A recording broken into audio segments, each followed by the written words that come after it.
Alright, real quick, if you think formal charges are optional, chemistry would like to respectfully say go f yourself. Hello, my name is Zeanium, and welcome to my series, What the Hell is Organic Chemistry? Today we'll be diving in, what the hell are formal charges and lone pairs? So, formal charges are plus or minus signs that we sometimes have to slap onto atoms in our molecular drawings. And yes, they're kind of a big deal. If a formal charge should be there and you forget it, your drawing is incomplete, wrong, a personal attack on your professor, and it's like showing up to an exam without your pants. So yeah, we care about formal charges a lot. Why? Because if you don't understand formal charges, you can't draw resonance structures, which I'll explain in the next video, so stay tuned for that. And if you can't draw resonance structures, chemistry grabs your GPA, looks you dead in the eyes, and say, I'm about to ruin this man's whole career. So yeah, what the hell is even a formal charge? So think of a formal charge as an atom saying, hey, I don't have the number of electrons I expected. Something is off. Atoms notice this immediately. They're insane like that, just like my ex. Or like waking up and knowing someone moved your furniture.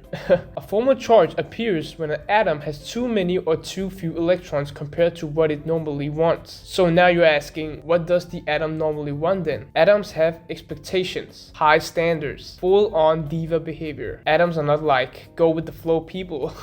Atoms are, this is what I want, and if I don't get it, I will destabilize the whole ass molecule. So yeah, to figure out what an atom expects, we check the periodic table, the thing you swore you'd never use again in high school. Yep. So if we turn here, each column tells us how many valence electrons an atom wants. And a valence electron are the outer shell electrons, the ones doing all the work. Inner electrons, NPCs. So as you can see, carbon lives in column 4A of the periodic table, so right here. That means carbon expects 4 valence electrons. That is default setting. When carbon has 4 electrons, it's chill. When it doesn't, carbon is like, who the f touched my electrons? That missing or extra electron situation, that is a formal charge. So formal charges show when atoms don't have the normal number of electrons. The periodic table tells you what normal is. So yeah, world credits.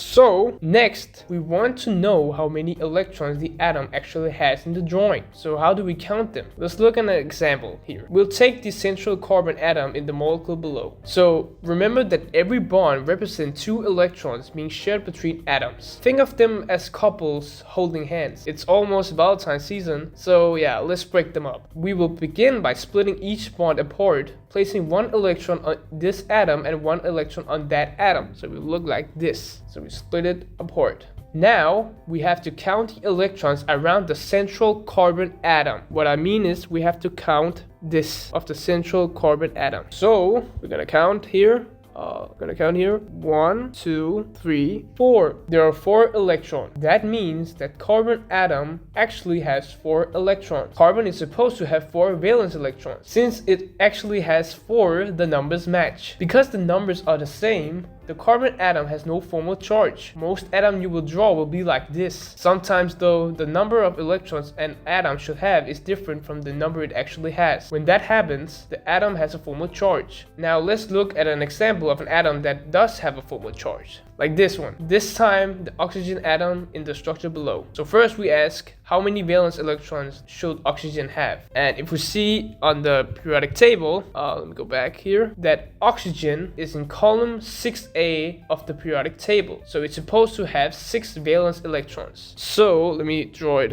right here so you can get an idea. This is 3 valence electrons, this is 4, this is 5, this is 6, and this is 7. Basically just remove this. And 3, 4, 5 valence electron, 6 valence electron, 7. Easy. So yeah, oxygen is in column 6A of the periodic table, so it's supposed to have 6 valence electrons. Alright, so next, look at the structure and ask yourself how many valence electrons the oxygen actually have. And to do this, we redraw the structure again and split the CO bond, giving 1 electron to carbon and 1 electron to oxygen. So yes, another breakup, like this. But oh no, oxygen doesn't stop there. Oxygen never stops, unless you're in a space without your spacesuit. But in addition to electron from the bond, oxygen also has 3 lone pairs. And you may be wondering, what the hell did you just say? What is a lone pair? Well, a lone pair is a pair of electrons that is not used to form a bond. They're just floating there, chilling, not doing any help. Think of it like a person doing a group project.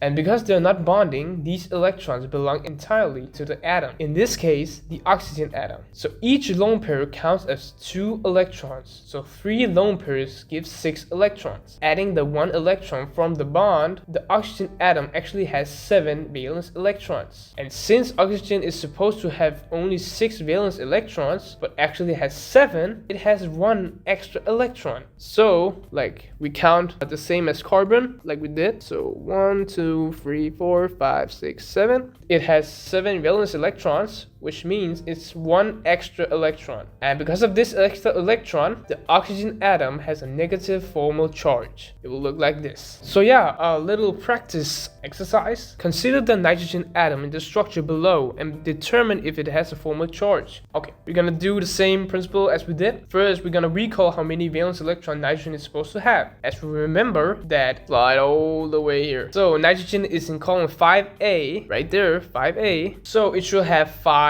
valence electrons. So we're gonna split them up like we just did before. Just have to split them up. So we're gonna do this. Let me draw it. There, electron there, electron there. Yes. So next, after we split them up, we're gonna count how many valence electrons the nitrogen atom actually has in the structure. We're gonna count 1, 2, 3, 4. Huh, interest. So after we're counting, we see that it only has 4 electrons. That's odd, because that means nitrogen has 1 fewer electron than it's supposed to have. Remember when I said that nitrogen is in column 5A of the periodic table, which means it needs 5 valence electrons. So because it's missing 1 electron, the nitrogen atom has a positive formal charge. So basically, it has a positive charge since it's missing 1 electron than it's supposed to have. Yeah, so it basically looks like this. Let me draw it real quick. Boom.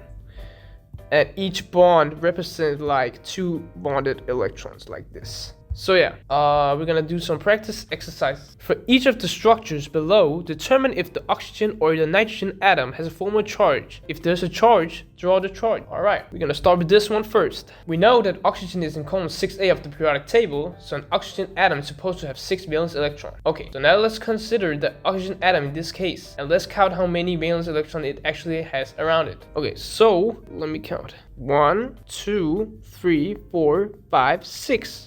So basically, this oxygen atom has 2 bonds and 2 lone pairs, and each bond requires 1 valence electron from the oxygen, and each lone pair requires 2 valence electrons from the oxygen, for a total of 6 valence electrons. And surprise, this is exactly the number of valence electrons that an oxygen atom is supposed to have. So this oxygen atom has no formal charge because it matches the periodic table and its valence electron. That was pretty easy. The next one, this one is a bit sussy. So yeah, oxygen is in column 6A of the periodic table. So an oxygen atom is supposed to have 6 valence electrons. So we're gonna consider that oxygen atom in this case, and let's count how many valence electrons it actually has around it. So we're gonna count 1, 2, 3, 4, 5. Oh, that's a bit. Okay, so this oxygen atom has 3 bonds and 1 lone pair, and each bond requires 1 valence electron from oxygen, and the lone pair requires 2 valence electrons from the oxygen. So for a total of 5 valence electrons. But oxygen is supposed to have 6 valence electrons, right? So this oxygen atom is missing an electron. Therefore, this oxygen atom will have a positive charge. There we go.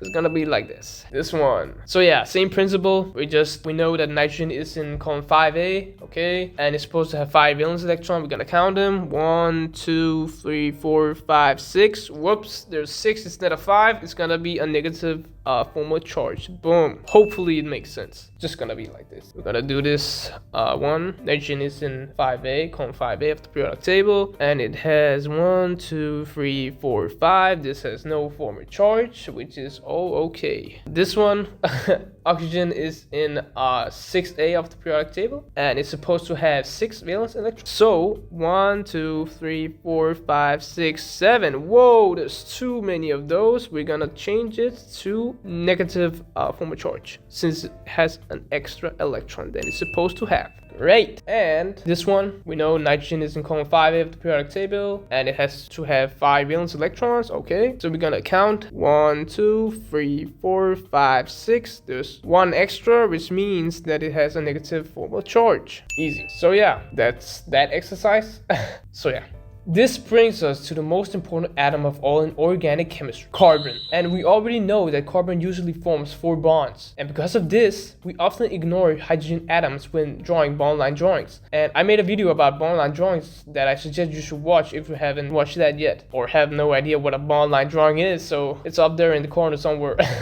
So yeah, so we assume carbon will always count to 4, and we can figure out how many hydrogens are needed. However, this only works for carbon atoms without a formal charge. Most carbon atoms in most structures fall in this category. Now that we understand what a formal charge is, we need to look at what happens when carbon does have a formal charge. And when carbon has a formal charge, we can no longer assume it has 4 bonds. In fact, it will only have 3 bonds. Let's see why. Carbon normally has 4 valence electrons because it is in column 4A of the periodic table. If carbon has a positive formal charge, it has only 3 valence electrons instead of 4. And since each bond requires 1 electron from carbon, it can only form 3 bonds. That's it. No 4th bond available. So a carbon like this drawing right here with a positive formal charge will have 3 bonds, and this must be remembered when counting hydrogen atoms. Pretty important stuff. Now let's look at a carbon with a negative formal charge.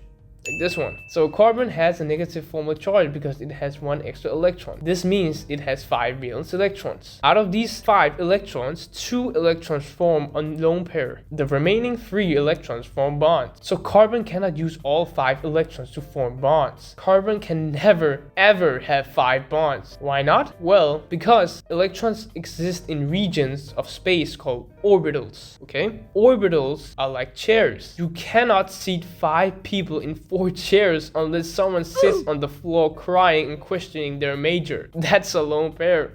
So orbitals can either overlap with orbitals from other atoms to form bonds, or hold 2 electrons as a lone pair. Carbon has only 4 orbitals in its valence shell, and because of this, it is impossible for carbon to form 5 bonds. It simply does not have enough orbitals, so it doesn't have enough chairs. This is why a carbon atom with a negative charge must have a lone pair, just like this one. Oh that was a very nice error, huh? There we go. And like this one.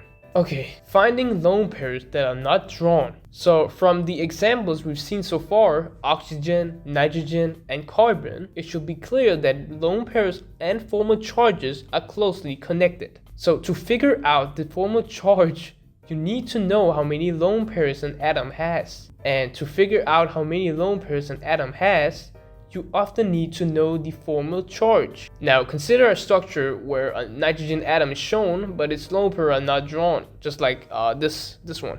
You have a nitrogen structure here, and its lone pairs aren't shown. So it could either be this or this. So if the lone pairs were drawn, we could easily determine the charge. So 2 lone pairs is a negative charge, and 1 lone pair is a positive charge. And on the other hand, if the formal charge is shown, we can then work backward and determine how many lone pairs there must be present. So a negative charge means 2 lone pairs, a positive charge means 1 lone pair. And because of this relationship, drawings must include either lone pairs or formal charges. By convention, we usually draw formal charges and leave out lone pairs. And why, you may ask? Because it saves time. It saves a lot of time.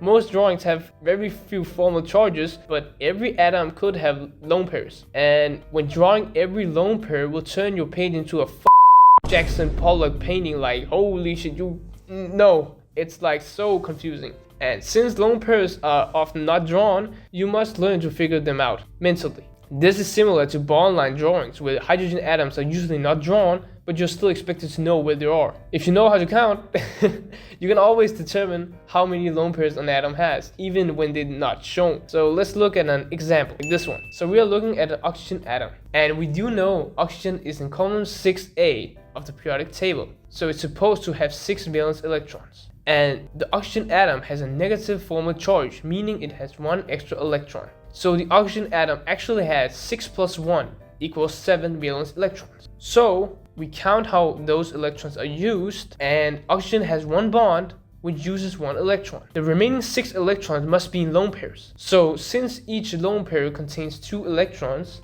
6 electrons form 3 lone pairs. So just like this. So when you see like oxygen with a negative formal charge, you should think it as like this. It has 3 lone pairs. Okay, so let's review the process. So whenever a lone pair is not drawn, you should follow these steps. So number 1, count the number of valence electrons the atom should have according to the periodic table. Number 2, take the formal charge into account. So a negative formal charge means 1 more electron, a positive formal charge means 1 less electron. And number 3, now you know the number of valence electrons the atom actually has. Use this number to figure out how many lone pairs there are. Basically math.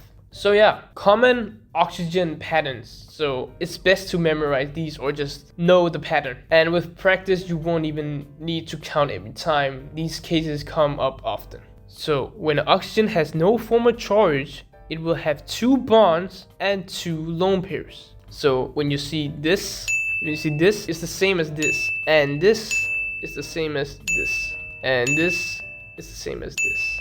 And knowing these patterns will save you a lot of time in the exam and help you read structures very much faster, like a professional. And if oxygen has a negative formal charge, then it must have 1 bond and 3 lone pairs. So whenever you see oxygen with a negative formal charge, it has 3 lone pairs. So like this and like this. And if oxygen has a positive charge, then it must have 3 bonds and 1 lone pair. So when you see a positive charge on the oxygen atom, it has 1 lone pair. So like this, or like this, or like this.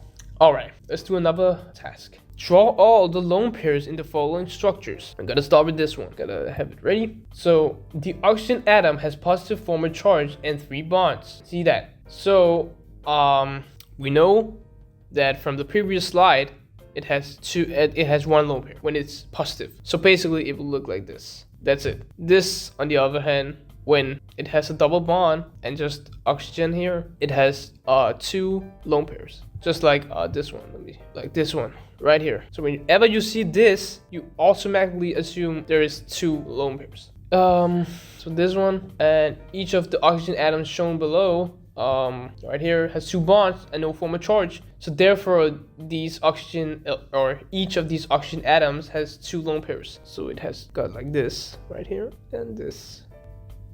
That's it. And this one, each of the oxygen atoms has 2 bonds and no formal charge. Therefore these oxygen atoms has 2 lone pairs. So like this and this.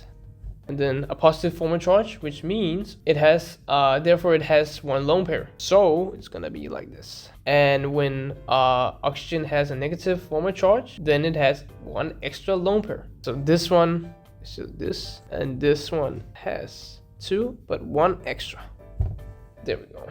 Yep, that's the exercise. Quite simple. So now let's look at the common situation for nitrogen atoms. When nitrogen has no formal charge, it will have 3 bonds and 1 lone pair. So basically like this, when you see nitrogen has no formal charge, it will has 1 lone pair. So like, yeah, this and this.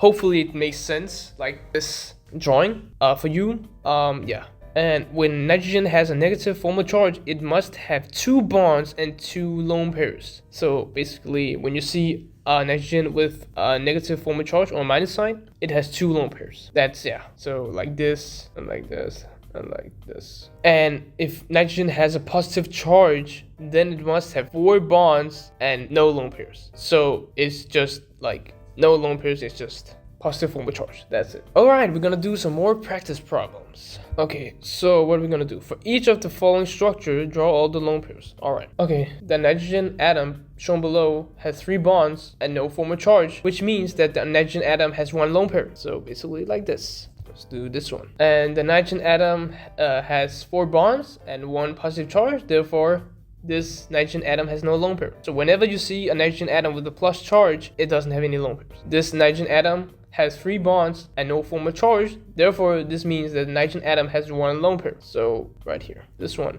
it has a negative formal charge. That means it has 2 bonds, and therefore, so as you can see, it has 2 bonds, and therefore this nitrogen atom has 2 lone pairs. So like this. Ooh, a triple bond. Interesting. So as you can see here, the nitrogen atom has 3 bonds and no formal charge. This means that the nitrogen atom has 1 lone pair, basically like this. And again, when you see a plus charge nitrogen atom, there has no lone pair. Easy. So that's the exercise, I guess. We're gonna do a bit more, a little bit advanced. For each of the following structures, draw all lone pairs. Okay, so we can see here, this structure has a carbon atom with a negative charge, and whenever a carbon atom has a negative charge, that carbon atom will have 3 bonds, not 4, and 1 lone pair. So it will have a lone pair chilling right here. And then let me draw, it'll be like this, just like that.